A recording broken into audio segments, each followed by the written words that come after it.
یہ کہتے ہیں کہ 7 محرم اور کبھی 10 محرم کو بھی ایسا کرتے ہیں کہ پوری برادری قبرستان جاتی ہے، جس میں مرد بھی ہیں، عورتیں بھی ہیں، بچے بھی ہیں، کیا حکم شرع ہوگا؟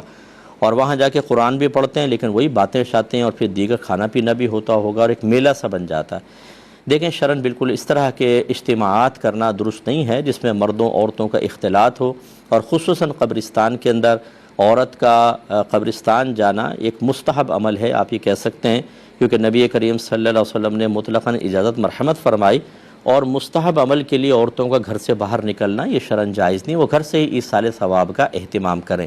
تو اس قسم کی جو رسومات جس کو شریعت منع کرتی ہو یہ بدعت کے زمرے میں آئیں گی، اور یہ اسی زمرے میں آئیں گی کہ کل بدعت ضلالہ و کل ضلالۃ فی النار، ہر بدعت گمراہی ہے اور ہر گمراہی جہنم میں لے جانے والی ہے۔ لہٰذا آپ علم بغاوت اٹھائیں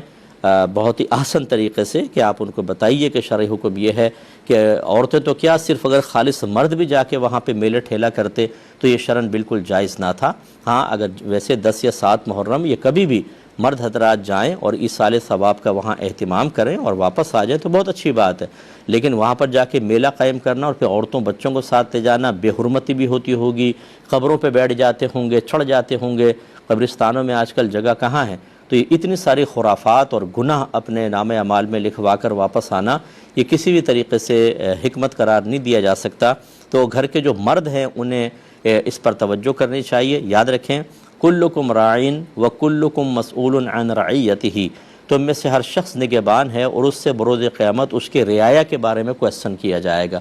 میں تمام مرد حضرات جو گھر کے سرپرست ہیں آپ سب سے انتہائی دائرہ ادب میں رہ کے گزارش کرتا ہوں کہ خدارا اپنے گھر پہ نظر ڈالیے، جو غلط قسم کے رسومات ہیں، شریعت کے خلاف ہیں،